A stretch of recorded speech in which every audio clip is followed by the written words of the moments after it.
علیکم ورحمۃ اللہ وبرکاتہ۔ پیارے بھائی، آپ کا سوال بہت ہی خطرناک۔ کیا دیوبندی، بریلوی اور شیعہ کافر ہیں یا مسلمان ہیں؟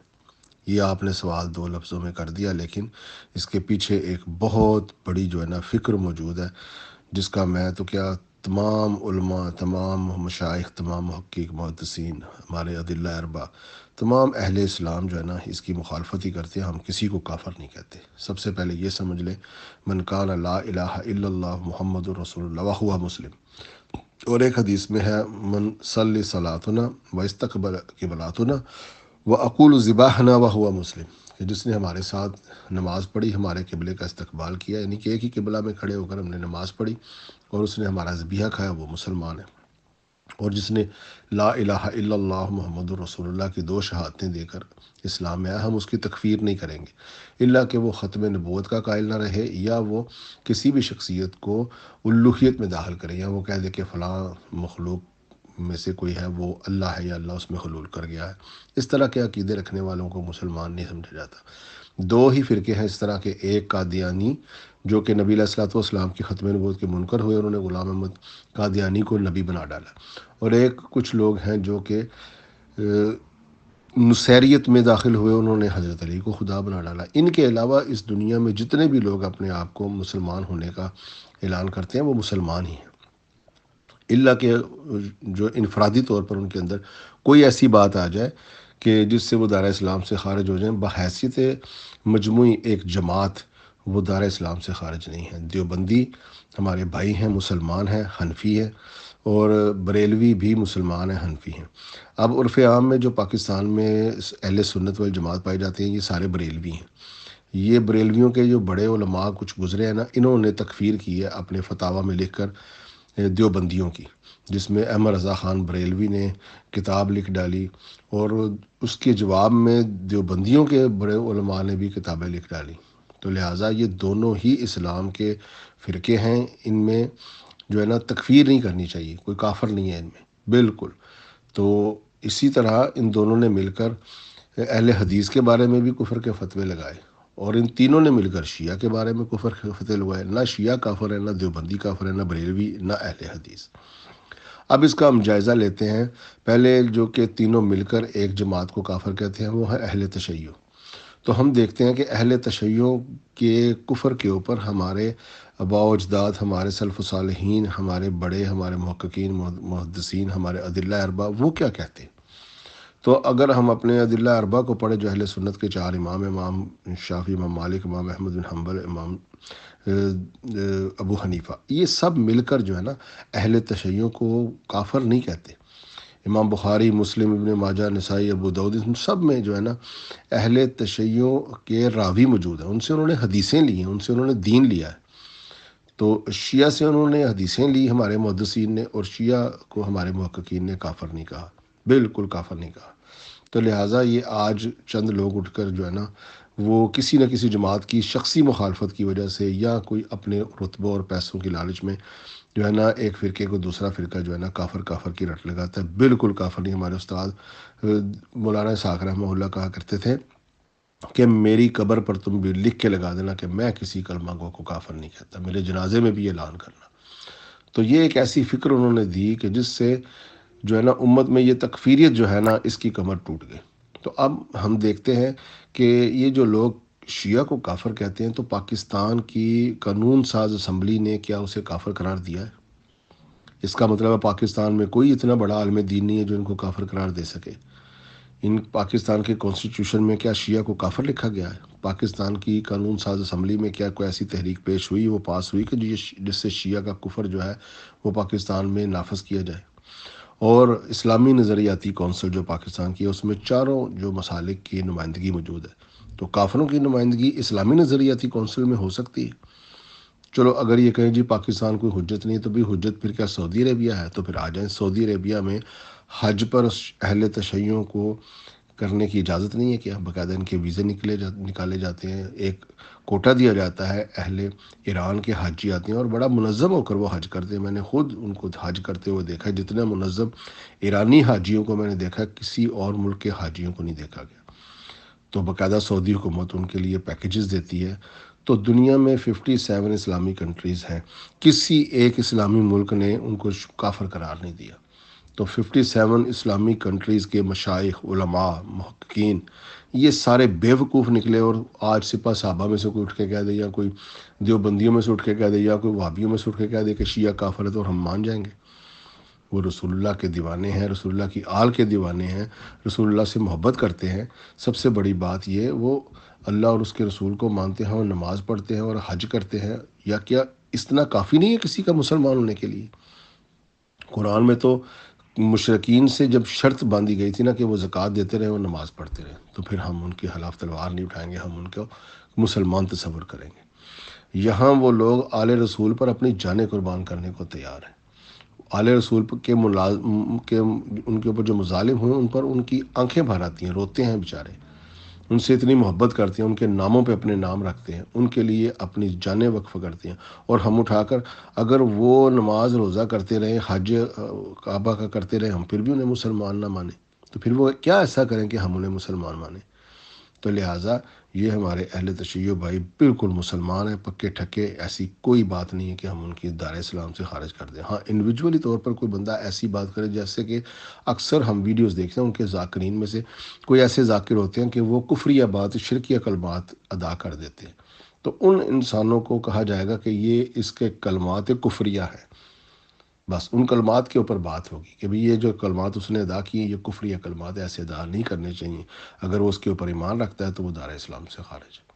اسی طرح اگر ہم دیکھیں تو کیا بریلویوں میں ایسے کفریہ کلمات کی بے شمار ویڈیوز ہمیں ملتی ہیں کہ فلاں بزرگ نے مردے زندہ کر دیے، ہوا میں اڑ کے چلے گئے، اڑ کے چاند میں بیٹھ گئے، اڑ کے سورج میں بیٹھ گئے، اور جی ان کا جو قبر میں چلے گئے، قبر میں جا کے فرشتوں نے ان سے پوچھا بھی تم کون؟ جی غوث پاک کا دھوبی ہوں جی۔ انہیں کچھ فرشتوں نے کہا کون ہے؟ جی غوث پاک خود ادھر آ گئے۔ غوث پاک فرشتوں کہہ رہے جاؤ اللہ سے پوچھ کے آؤ، جب اللہ تعالیٰ نے انسانوں کی تخلیق کی تھی تم نے سجدہ کیوں نہیں کیا تھا؟ چلو، غوث پاک الٹا فرشتوں کو ڈانٹ رہے ہیں، فرشتے اللہ کے پاس جا رہے ہیں، اللہ کہتا ہے شکر کرو اس نے یہ نہیں کہہ دیا کہ واپس دوبارہ کبھی نہ آنا، نہیں تو تم لوگ کبھی دوبارہ دنیا میں ہی نہ جا سکتے۔ اندازہ کر لیں کہ ایک انسان کو، ایک بندے کو اس حد تک بلند کر دیا کہ فرشتے جو قرآن پاک میں اللہ تعالیٰ فرماتا ہے غلاد شداد لا یعصون اللہ ما امرهم ویفعلون ما یؤمرون، کہ یہ ایسے غلاد اور شداد مضبوط ہیں کہ وہ وہی کرتے ہیں جو اللہ تعالیٰ ان سے کہتا ہے، وہ نہیں اپنی بات سے ہٹتے، وہ بڑے طاقتور ہیں۔ اور یہاں غوث پاک کہہ رہے ہیں کہ جاؤ جا کے اللہ سے پوچھ کے آؤ تم نے ہمیں سجدہ کیوں نہیں کیا تھا۔ تو یہ ساری خرافات جو بریلویوں میں موجود ہیں، کیا ان خرافات کی وجہ سے ان کو آپ کافر کہیں گے؟ شیعوں کو تو بریلوی کافر کہتے ہیں۔ میں بریلویوں سے پوچھتا ہوں کہ کیا آپ کے ہاں درباروں پر سجدے نہیں ہوتے؟ آج اٹھیں آپ چلے جائیں علی حجویری کے دربار پر چلے جائیں، کسی بھی دربار پر چلے جائیں، وہاں پہ آپ کو 40 50 100 لوگ سجدے کرتے ہوئے بھی ملیں گے۔ تو کیا وہ ایک سجدہ غیر اللہ کو کر کے دار اسلام سے خارج نہیں ہو رہے؟ تو کیا وہ سارے بریلوی نہیں؟ تو آپ کیا سارے بریلویوں کی تکفیر کریں گے؟ اسی طرح دیوبندیوں کی کابرین کی عبارتیں ہیں، جن عبارتوں کی وجہ سے ان کے اوپر کفر کے فتوے لگتے ہیں۔ تو ہم تو دیوبندیوں کو بھی کافر نہیں کہتے، اگر کسی ان کے بڑے عالم نے کوئی ایسی عبارت کہہ دی ہے، اس عبارت کا وہ اس کا ترجمہ پیش کرتے ہیں، اس کی وہ تشریح پیش کرتے ہیں، وہ کہتے ہیں اس کا یہ مطلب نہیں تھا، اگر وہ مطلب ہو بھی تو وہ اس انسان کے اوپر کفر کا فتویٰ آئے گا، بحیثیت مجموعی تمام دیوبندیوں پر کفر کا فتویٰ کیسے آ سکتا ہے؟ اسی طرح بحیثیت مجموعی تمام بریلویوں پر بھی کفر کا فتویٰ نہیں آ سکتا۔ اور اسی طرح اہل تشیعوں کا کوئی ذاکر ایسی خرافات بولے تو تمام اہل تشیعوں کے اوپر کفر کا فتویٰ نہیں آ سکتا، اور جو کہ پوری امت نے نہ شیعوں کو کافر قرار دیا ہے، نہ اس پوری امت نے بریلویوں کو، نہ دیوبندیوں کو۔ ہمیں امت کے ساتھ کھڑا ہونا چاہیے، اور نبی علیہ الصلوۃ والسلام کی حدیث ہے کہ میری امت جو ہے نا کبھی بھی جو ہے نا کسی غلط چیز پر جمع نہیں ہوگی، گمراہی پر جمع نہیں ہوگی میری امت۔ جس چیز پر امت جمع ہو جائے نا اسے اللہ اور اس کے رسول کی تائید حاصل ہوتی ہے۔ جس طرح کہ امت جمع ہو گئی کہ اب کوئی ختم نبوت کا انکار کرے گا وہ دار اسلام سے خارج ہوگا، کوئی نبی اور نہیں ہوگا، اس کے اوپر ساری امت جمع ہے، شیعہ، دیوبندی، بریلوی، حنفی، شافعی، مالکی، سب اس بات پر جمع ہے، تو قادیانیوں کو ہم نے کافر قرار دیا۔ جس طرح نبی علیہ الصلوۃ والسلام کی حیات میں اور آخری وقت میں مسیلمہ کذاب اٹھا، اس نے نبوت کا دعویٰ کیا، تمام صحابہ کرام نے اس کے ساتھ جنگ کی اور اسے قتل کیا۔ سجا نامی عورت نے نبوت کا دعویٰ کیا، اسے قتل کیا گیا۔ اس کے بعد جو عباسیوں کے دور کے بعد اسحاق اخرس آیا، اس نے نبوت کا دعویٰ کیا اور ایک اپنی جو ہے نا پوری ایک ملک بنا لیا، اس نے، لوگ اس کو ماننے لگ گئے، اس کو بھی قتال کیا محققین نے۔ تو لہٰذا جو بھی ختم نبوت کے اوپر ایمان نہیں رکھتا اس کی دائرہ اسلام سے خارج ہونے کی دلیل امت کا اجماع بھی ہے، قرآن بھی ہے، حدیث بھی ہے، اور صحابہ کرام کا قول و فعل بھی ہے۔ اس کے علاوہ کسی کو بھی دائرہ اسلام سے خارج نہیں کیا گیا۔ کوئی شخص کسی بھی مسئلے کی اختلاف کی وجہ سے وہ دائرہ اسلام سے خارج نہیں ہوگا۔ نمازیں بھی اس کے پیچھے پڑھیں گے، اور یہ نماز کی بھی بات درست کر لیں کہ دنیا میں کوئی بھی جو لوگ نماز پڑھتے ہیں مسلمان، کسی کی بھی نماز ایسی نہیں ہے کہ وہ کوئی ایسی حرکت نماز میں کرے یا کوئی ایسا عمل چھوڑ دے جس سے کہ نماز ٹوٹ جائے۔ نماز میں قیام، رکوع، سجدہ، قعدہ، درود شریف، قرآن، سورت ہر کوئی پڑھتا ہے۔ تو لہٰذا نماز کے جو فرائض ہیں نا وہ ہر کسی کی نماز میں پائے جاتے ہیں۔ ہاتھ اوپر نیچے رکھ لینے سے یا اظہار الیدین کر دینے سے یا آمین بالجہر کر دینے سے نماز فاسد نہیں ہوتی۔ تو لہٰذا یہ اہل تشیع، دیوبندی، بریلوی، اہل حدیث، یہ تمام مسلمانوں کے اسکول آف تھاٹس ہیں۔ اس کو ہم فرقے بھی نہیں کہیں گے۔ فرقہ تو اس وقت بنتا ہے جب ایک بندہ دوسرے بندے کو کافر کہہ دے۔ تو بحیثیت مجموعی انڈیویجولی طور پر تو یہ کہتے رہتے ہیں، انڈیویجولی طور پر یہ ایک دوسرے کے پیچھے نمازیں بھی نہیں پڑھتے، لیکن بحیثیت مجموعی یہ اعلان موجود ہے ان کی فتاویٰ کی کتابوں میں، ان کی مقالات کی کتابوں میں، ان کی عقائد کی کتابوں میں موجود ہے کہ یہ ایک دوسرے کے چاروں جو اسکول آف تھاٹ ہے تکفیر کے قائل نہیں ہیں، ان کے پیچھے نمازوں کے بھی قائل ہیں، ان کے ساتھ شادیوں کے بھی قائل ہیں، اور ان کے ساتھ سارے جو انسانی تعلقات ہوتے ہیں ایک دوسرے کے ساتھ معاشرتی، وہ سب بالکل جائز ہیں۔ لہٰذا یہ بہت خطرناک ایک بات ہے کہ آپ ایک کلمہ گو کو کافر کہہ دیں۔ یہاں تک کہ ایک مجھے حدیث اور ایک واقعہ یاد آ جاتا ہے جس سے کہ یہ دہشت گردوں کو بھی سمجھنا چاہیے۔ نبی علیہ الصلوۃ والسلام نے کے پاس ایک جنگ میں حضرت زید بن حارثہ آئے، تو صحابہ کرام نے فرمایا یا رسول اللہ صلی اللہ علیہ وسلم کہ یہ جب جنگ لڑ رہے تھے تو وہ ایک کافر کو انہوں نے نیچے گرا دیا تھا، تو کافر نے جلدی سے جو ہے نا کلمہ پڑھ لیا۔ اسامہ ان کا نام تھا، سوری زید بن حارثہ میں نے کہہ دیا، اسامہ بن زید ان کے بیٹے ہی ہیں۔ تو لہٰذا حضرت اسامہ نے ان کو پھر بھی قتل کر دیا۔ اس نے گر گیا جنگ میں اور اس نے جلدی سے کہہ دیا اشہد ان لا الہ الا اللہ اشہد ان محمد رسول اللہ، انہوں نے پھر بھی قتل کر دیا۔ تو نبی علیہ الصلوۃ والسلام نے فرمایا اسامہ تم نے کیوں اس کو قتل کیا؟ جب اس نے کلمہ پڑھ لیا تھا تو پھر تو اسے کیوں قتل کرتا رہا؟ تو انہوں نے کہا یا رسول اللہ وہ تو ڈر کے وہ نیچے گر گیا تھا، اس نے دل سے تھوڑی پڑھا تھا۔ تو آپ علیہ الصلوۃ والسلام نے فرمایا تو کیا تو نے اس کا دل چیر کے دیکھ لیا تھا؟ جب یہ فرمایا تو سکتہ طاری ہو گیا، اور نبی علیہ الصلوۃ والسلام بار بار یہ کہہ رہے تھے ہائے اسامہ تو اس وقت کیا کرے گا جب تیرے اور جنت کے درمیان اس کا کلمہ آ کے کھڑا ہو جائے گا، ہائے اسامہ تو کیا کرے گا اس وقت جب تیرے اور جنت کے درمیان اس کا کلمہ آ کے کھڑا ہو جائے گا۔ یہ ایک حربی کافر جو کہ گرا اور اس کے اوپر تلوار چلنے لگی تھی، اس نے جلدی سے کلمہ پڑھا، یہ اس کی حالت ہے۔ تو نبی علیہ الصلوۃ والسلام کا صحابی ہے، صحابی کو نبی علیہ الصلوۃ والسلام کہہ رہے ہیں کہ اسامہ تو اس وقت کیا کرے گا جب تیرے اور جنت کے درمیان اس کا کلمہ آ کے کھڑا ہو گیا۔ آج جو تکفیر کر رہے ہیں یہ تو صحابی بھی نہیں ہے۔ سب سے بڑی بات یہ کہ وہ ایک حربی کافر نے وقتی طور پر کلمہ نہیں پڑھا، وہ نمازیں پڑھ پڑھ کے ان کے چہروں پر جو ہے نا داڑیاں ہیں، ان کے ماتھوں پر محراب بن گئے، ان کی نسلیں مسلمان ہیں، وہ مسجدوں سے نہیں نکلتے، وہ اللہ کے نبی کے نام پر جان قربان کرتے ہیں، وہ آل رسول کے نام پر روتے ہیں، پیٹتے ہیں اور اپنے آپ کو ہلاک کرنے کو تیار ہیں، اتنی محبت کا دعویٰ کرتے ہیں، قرآن پڑھتے ہیں، حج کرتے ہیں، اپنے آپ کو بار بار مسلمان کہتے ہیں، نام مسلمانوں والے، ہر چیز ان کی مسلمانوں والی، نماز روزہ حج زکوٰۃ بھی کرتے ہیں، ہم پھر بھی انہیں کافر کہہ رہے ہیں۔ وہاں ایک حربی کافر نیچے گرا اور جنگ کے دوران اس نے کلمہ پڑھا، اور صحابی رسول کو اللہ کے نبی کہہ رہے ہیں کہ اسامہ تو اس وقت کیا کرے گا جب تیرے اور اس کے جنت کے درمیان اس بندے کا کلمہ آ کے کھڑا ہو گیا، کہ جس کو ایک لمحے کے لیے جنگ میں گرانے سے اس نے جان بچانے کے لیے کلمہ پڑھا، یا اس نے دل سے پڑھا یا دل سے نہیں پڑھا۔ صحابی رسول کو اللہ کے نبی بار بار یہ فرما رہے ہیں، اور وہ اتنا ڈر گیا، وہ کہتا ہے کہ میں اس وقت کہتا تھا کاش کہ میں آج سے پہلے مسلمان نہ ہوتا، آج ہی میں مسلمان ہوا ہوتا کہ میرے سارے پچھلے گناہ ختم ہو جاتے۔ وہ اتنا ڈر گئے کہ اس کے بعد کبھی بھی مسلمانوں کی آپسی جنگوں میں انہوں نے حصہ ہی نہیں لیا، وہ اتنا ڈر گئے اس فعل سے۔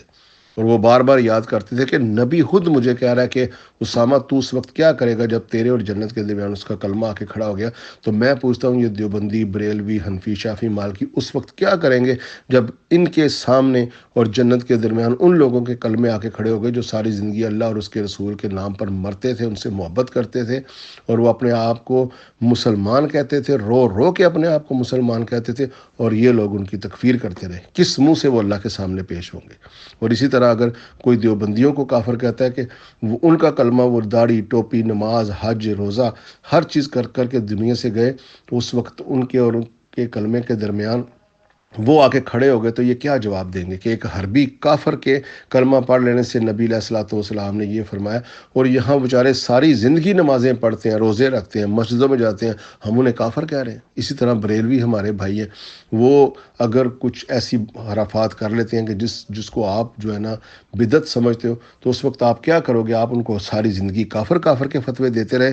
اگر وہ اللہ کے سامنے پیش ہو کر کہیں گے یا اللہ ہم نماز پڑھتے تھے، روزہ رکھتے تھے، مسجدوں میں جاتے تھے، یہ ہمیں کافر کہتے تھے، کیا جواب ہوگا ہمارے پاس اس دن؟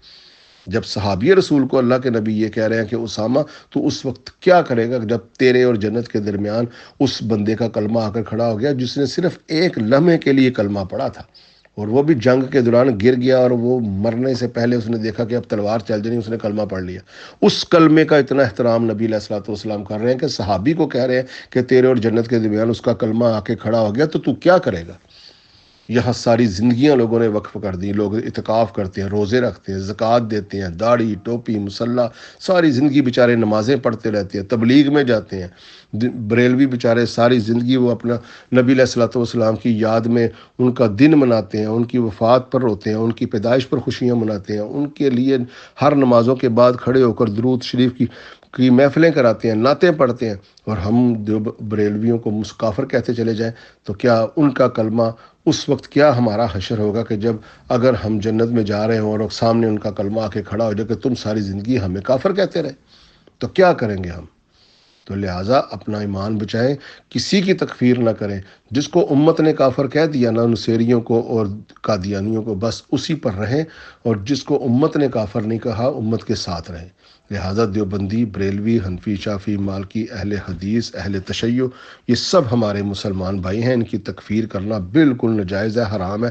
اور نہ ہی پاکستان میں، نہ سعودی عربیہ میں، نہ مصر میں، نہ ایران میں، نہ عراق میں، نہ شام میں، کسی ملک نے بھی مسلمانوں کے جتنے بھی، ترکی سے لے کے انڈونیشیا، ملیشیا تک، کسی ملک نے آج تک بحیثیت مجموعی ان میں سے کسی فرقے کی تکفیر نہیں کی. تو کیا ہم زیادہ عالم بن گئے؟ کیا ہم زیادہ محقق ہو گئے کہ ہم ان کی اٹھ کے تکفیر کریں گے؟ تو لہٰذا میرے بھائی، میری اس بات کو میں گارنٹی آپ کو دیتا ہوں، انشاءاللہ باذن اللہ، اللہ کی جنت بڑی وسیع ہے. آپ کسی کی تکفیر کر کے اس کو جنت سے محروم کرنے کی دنیا میں کوشش نہ کریں، آپ اپنی فکر کریں بس. لہٰذا ہم اپنے آپ کو اس میدان میں نہ لے کر جائیں کہ ہم کسی کی تکفیر کر کے خود اللہ کے سامنے مجرم بن جائیں. السلام علیکم ورحمۃ اللہ.